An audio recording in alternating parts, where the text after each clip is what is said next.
And we are live. G'day everyone, Mike Jeffrey here, and you are listening to My Creative Journey, episode number 11.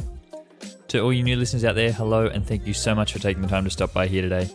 As I said, my name is Mike, and I'm a freelance photographer from Sydney, Australia. Each week on the show, I bring you guys along on the highs and lows of my own creative journey, and share all the knowledge that I've gained along the road to building my own freelance business. In today's episode, I'm going to be talking all about how I'm the least creative person I know. Like literally, I'm not creative at all. Or at least not in the sense that we all think about creativity. I hear a lot of people say that you should play to your strengths, which I guess means that I should be an engineer or maybe even a statistician. But today I want to tell you why I think creativity is a learned skill that you don't have to be born gifted at, and all you have to do is start trying. But before I jump into today's topic, I want to talk about what has been going on for me this past week, or this past 2 weeks actually, for anyone who listened to last week's episode would know that I didn't actually include this section in last week's episode for the first time. So I've actually got 2 weeks to catch up on, and it's been actually quite a big 2 weeks. You would have heard me talk about in episode number 9 that I just put out my call for starting wedding photography, and I did get quite a large response from that, as I told you guys in that episode. So for the past 2 weeks, it's been really sorting out a lot of stuff on the back end with that. As I said, I wasn't as prepared as I thought that I would be for that. There was a lot of things that I needed to get done, needed to organize and make sure I had things in place to be able to start organizing to go and actually take photos at people's weddings. So been doing a lot of things on the back end, like making sure all of my gear is working and making sure that I have all the correct documentation that I need to have. There's a lot of paperwork that goes in to being a wedding photographer. There's a lot of stuff you have to have on file and a lot of things like that. So I've been working hard at that over this past week. And I guess it's sort of shown me in parts about the things that you need to do when starting your own business. And it's not always going to be things that you enjoy the whole time. It's not always sunshine and rainbows, as they say. Starting your own business definitely can be a very freeing experience and something that is very enjoyable, and you are working in an area which hopefully that you would enjoy. If you were starting a business in that area, you would hopefully enjoy the main task at hand. But as with photography, a very small amount of the work that I actually do is photography. So there's a lot of other admin stuff that goes along with that as well. And I think over the past 2 weeks, it's really shown me that all of the different things that I was prepared for, but also other things that I wasn't really prepared for, to have to do, and those have been the things that have come up so far. So whilst I'm trying to stay optimistic and hopeful for the future, I guess it's been that sort of drag in this first couple of weeks, and it will be that way, I guess, until I shoot my first wedding. Which, by the way, my first wedding, as we're recording this episode, is about 1 month away. So in the next 4 or 5 weeks, I think, in 5 weeks' time. So that's very exciting, but also such a short turnaround. I really wasn't expecting to get a response from anyone who would be getting married within 6 weeks, but I did, and here we are. So I've got to actually get a lot organized before I go on that shoot for the day. Got to make sure all my equipment is in order and make sure I've got all those little small things that you don't tend to think about. Like you think about all the main equipment, but there's some other little small things, and making sure that I've got everything in play and that I don't forget anything, because having never shot one before, it's a very stressful feeling that constantly thinking like I'm always going to be forgetting something and always thinking that something is going to go wrong and something is going to happen. So having all my stuff in order and making sure I have all that gear and all that equipment there ready to go is super important. But also working a bit with the back end, talking to the couple and making sure that we're on the same page. I think that has been one of the biggest things for me in coming to realize in this wedding photography industry. It's not just all about me. I'm actually working for someone else here in this sense. So it needs to be a lot more communication than it would just be if I was going to take photos of a family on a Sunday afternoon. This is actually a very special day in their life, and they don't want to be super involved on the day because they've got a lot of other things to have to talk about and have to think about. So I need to be there and need to know where I need to be every hour of every day. They can just rely on that and just know that I'm going to be in the right places at the right times and be able to take the photos that they want and be able to understand what type of photos they want on the day, because some people aren't after photography for the whole day, but are after some very specific photos through the day, and you got to make sure that you are on the same page with that. An odd story from last week. I actually woke up through the middle of the night last week, one night, and I was having a nightmare that I was at a wedding taking photos, and all of a sudden my camera stopped working, and there wasn't anything I could do about it. I just remember this dream so clearly, and I was there, and my camera just stopped working, and I didn't have anything else on me, which was so strange that I just walked in with one camera and seemed to be just taking photos with that, and then it just all of a sudden stopped. And I think that was a representation of some of the fears that I've been having around anything that could go wrong will go wrong, and the fact that I need to be over-prepared for this day because you can't have it again. And I think that has always been one of the biggest concerns for me going into wedding photography, has been that sort of thing that, if something goes wrong, I can't get the day back. So just trying to work as hard as I can and trying to make sure that I know as much, and making sure that as much is in my control before I walk in on that day, because if anything does go wrong, it's all on me, and that is a very scary prospect, but the chances of it happening are slim if I have all the right stuff in place and I do the right work and I get the communication on the same page, and I have all the equipment there and all the backups, making sure that we are ready to go. And if something does go wrong, we also have a plan A and a plan B and a plan C. So I think it's going to be good. But as I said, over the past couple of weeks, it's just been a lot of that organization, and I'm really itching, I think, to actually get out there and take a few photos, because that is really what I'm aiming to do in this. And I feel like it can't be improving my photography skills and improving the things that I enjoy when I'm just basically working on admin tasks. So hoping to get it out there in the next couple of weeks and do a few more practice shoots before the wedding. But as I said, only 5 more weeks, and I'm really looking forward to that one. So I will definitely keep you guys posted as we move through to the end of April.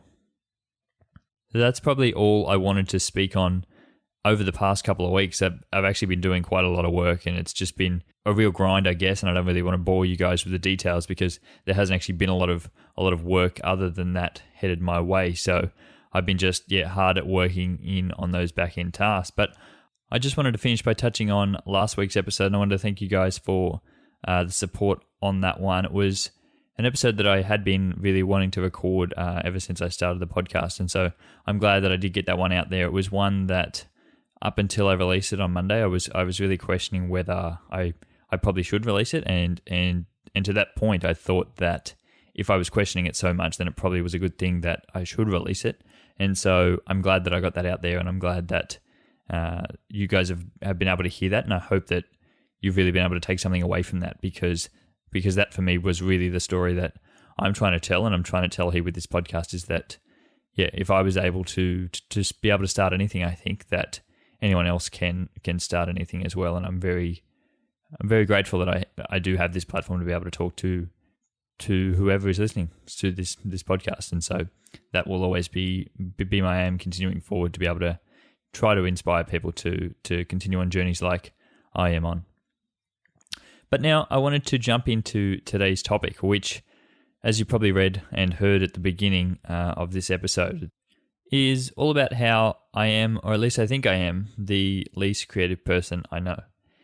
And I think this really stems back to how I go through stages of really thinking that I'm not a very good creator, I'm not a very good artist. And I think anyone in the profession can, and probably does, go through these stages of really questioning whether that they actually do belong and whether they are right to be in this field. Because I think there is so little barrier to entry that anyone who's in the profession often questions whether that they should be in that profession, or whether they're on the right path in this journey, I guess. And because there are so many people out there just like them, there is also a lot of room for people to actually be different in a space like this. And so that is where I say that I guess the reason why I think that I'm not a very creative person is probably because I'm not.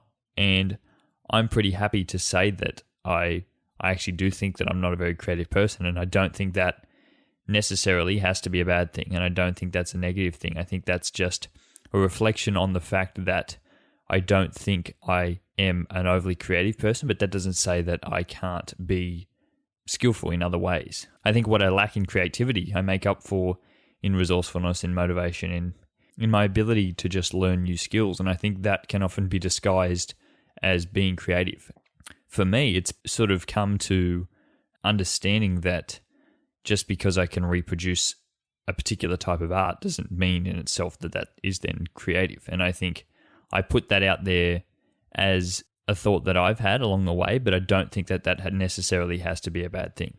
I think, in all honesty, the type of art that I create and the type of work that I create isn't in itself very groundbreaking. It's not the type of artistic that's probably going to be remembered as being artistic, but that doesn't necessarily mean that I can't be an artist or I can't be a creator of some sort, because there is all different types of creativity. And I think, in a sense, creativity is a learned skill, and I think it does improve with time. And I think you need to be able to put work out there, and you need to be comfortable with the fact that you're going to fail when trying to be creative, because people who aren't creative are scared of actually failing, and they're scared to do anything that will ever put them in a situation where they could possibly fail and they could not know how to do something.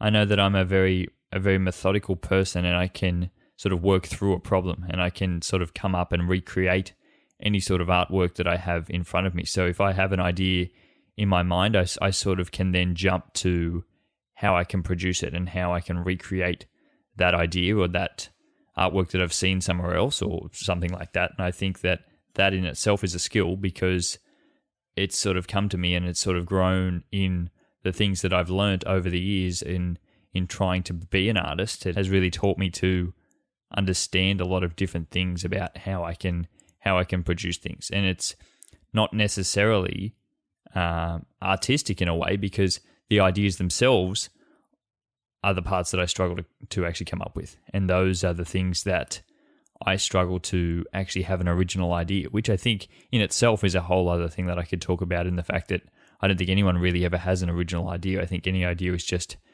a reworking of something that someone has produced before or multiple people have produced before. And I think being able to know what to do when an idea strikes, I think, is also part of that, being able to reproduce an idea that you have. If you had an idea for a great artwork but didn't know how to produce that artwork, then the idea isn't really worth anything. I mean, you could hand it on to someone else, but then is it really your work, I guess, is what I'm trying to say. And so I think just as long as you can produce great work, it doesn't need to always be original work, and it doesn't need to be groundbreaking work.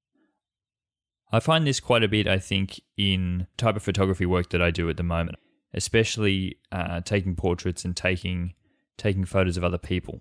I find it very hard to be creative in that sort of work, because it is, in a sense, I guess, just a reproduction of what other people have already done before. Or if not, I tend to think of it as just a capturing of a particular moment in time, which in and of itself, I don't think is that creative, because you are just taking what someone else is already trying to do and just you're making an image of that. So unless you're directing them exactly what to do, you're not actually capturing much that is of any creative substance. So understanding that for myself, I think it has led me to try to be creative in the areas that I do have control in. Of course, I can have quite a fair few creative freedoms and a lot of direction in where my art is headed, but there is still that element that I think is just me holding a camera and pressing a button, because I'm not really capturing anything that is in of itself creative. I think over time, the work that you can produce and the ideas that you will come up with in that process continue to improve and become in themselves more creative, because you know what you can do. You know what you can do to an image. You know what you can do right then and there to improve that image and to improve, as I said, the aspects that you do have in your control. It really, I think, comes back to owning your own style. And I have come to accept that I'm not the most creative photographer out there, and I'm not the most creative artist out there, and I think that is okay. I think I work, being as a photographer, I think is very hard to be an overly creative artist. I think everything that I take a photo of already does exist, so I'm not really creating anything there. I'm just sort of finding a way to actually present that in an image that is quite unique, I guess, but it's not in itself overly creative, I would say. However, I love being able to have that documentary style of photography, and that is something that I've learnt to embrace and learnt to sort of go along with, because I think in the beginning I was stressing myself out a lot when I was starting in photography and trying to be creative and trying to push the boundaries of what I thought the rules were in photography. And I think that led me down a path that was just unproductive and was just never going to actually get me anywhere. I think it was becoming too abstract, and therefore people aren't engaging with the art anymore because it's too hard for them to understand. It's not really anything that sticks within the rules. The rules are there. The rules are there to be broken, but you need to know what the rules are before you can actually break them. And so I think that was where I was leading myself astray. But I think now, having actually learnt the rules, I'm starting to actually quite enjoy the rules, and I like having that documentary style, as I said, because it doesn't push me to be overly creative, but in itself it allows me to create interesting and creative work, because it's a style that, one, not too many people have, but two, it allows me to step back out of a scene and create images that I'm very proud of, but I also have a lot more control of, because I've stepped away from all the other aspects that are in the scene, and I'm trying to find a frame that I think is more interesting than being up close and trying to direct two people on how to create the most interesting image that anyone has ever seen before in a style that they've probably never seen before. And I think this plays hand in hand with my transition into wedding photography, because for me, that is about trying to tell a story and being able to tell that story, not necessarily in the most creative way, but being able to find what the story is. And I think that has always been the skill, because once I find the story, I then know how to tell the story. And it's not me having to come up with a story and then trying to create something around a story that I have then made up, because in and of itself, the story is already there. I just need to draw it out of two people and try and find ways to present that to other people that then can provoke emotions of some kind that will remind them of that day. Being able to actually come up with the idea has always been the hardest part for me, and I think that has always been why I thought that I'm not a creative photographer, because I was never able to come up with those ideas. But I think moving into wedding photography and really being that more documentary style and someone who understands what the rules are allows me to then break the rules and allows me to tell a story that I know is there and be able to tell it in a way that I have learned to be able to tell stories over the years, and being able to produce great imagery. And I think that is something that I can look back on and think that is my type of creativity. I'm a very introverted photographer, I guess, and I think I use that as an asset. I really play to that as a strength, because I think I have to. I think if I let that determine who I am as a creative person and who I am as an artist, I think that would hold me back, in the fact that if I thought that by me not being creative, or I thought that by me not being a super in-your-face extroverted person was a bad thing, I think that would hold me back and that would slow me down. So I have to use that as a strength. And I think there is a lot of strength that can be found in that. I think there is a lot of good things that do come with being someone who does stand back.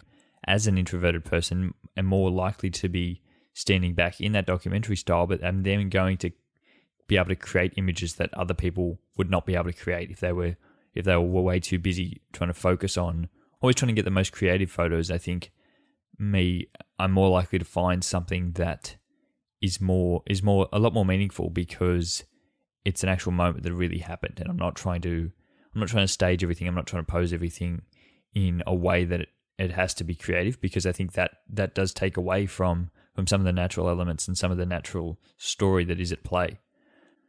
I heard once that people should really stick to their strengths and stick to the things that they are naturally very good at. I guess for me that would mean I would be some sort of engineer or some sort of statistician. And whilst I may have been skilled in those areas, I may not have enjoyed them. And I think that has been what this journey has been a lot of for me, has been trying to find the path that I most enjoy rather than the path of least resistance, I guess, because there has been a lot of resistance in this path. As I said, I'm not a naturally creative person, so there's been a lot of work that I've had to do in that area to try to understand that and try and learn and grow. But I do think that it is a very learnable skill, and it's not something that we can just say that if someone's not creative, that they can never work in a creative field, because I think it can be a very rewarding field and a very rewarding career, but by holding yourself back by saying that just because you're not that type of person, I think puts too much of a limit on people and what they think that they can do and what they think they can achieve. I myself am happy to admit that I'm not the most creative person, and I'm happy to say that here today because I think it has really helped me as a strength. And I think I've by actually learning that I'm not a creative person, I've learnt ways to overcome that and ways to try to get around that and try to use the things that I do have to my strength. And I think that the more we can do that, the more we can actually find what our internal strengths are, the more we can play to those, and the more we can become creative because we can stand apart from other people who have sort of shown the way so far and have shown what it means to be creative. But I think you can be creative in a multitude of different aspects. And so to just stereotype this idea of creativity, I think actually holds a lot of people back, and they need to start realizing that there is a lot more to being a creative person than inertly having that creativity in your blood. And I guess that is all I really wanted to talk on today, guys. I know this has been a bit of a shorter episode, but I just wanted to get that point across, and it's been something that I've been thinking about a lot recently, about not being a very creative person. And I think a lot of people tend to think that working in a creative industry, I must be a creative person, and I don't think it's necessarily true for me, and it's not true for quite a few people, I would say, who work within this industry. I think we just have a very particular set of skills that we know how to use, and skills that we have learnt over time. It's not something that anyone is definitely born with skills on how to be creative. And as I said, just because you have the ability to have creative ideas does not mean you can then be able to put those in place and execute on those ideas and be able to come up with creative products just because you have the idea.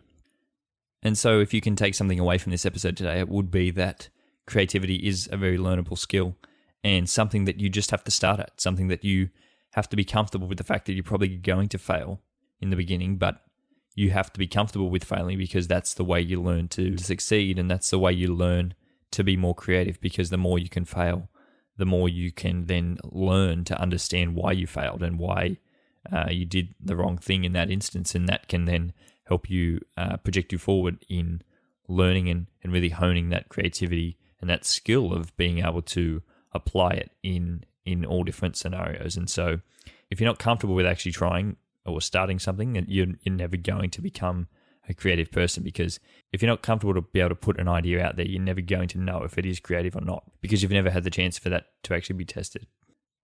And so that is where I'm going to leave today's episode, guys. I really hope you have enjoyed this one and have gained a lot from it.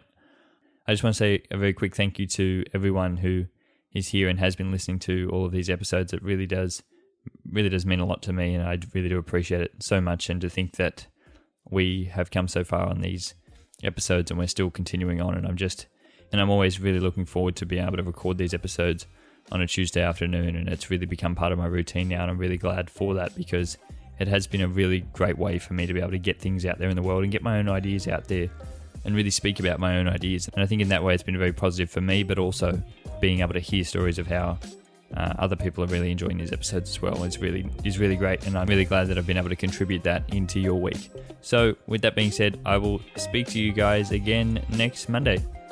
Bye.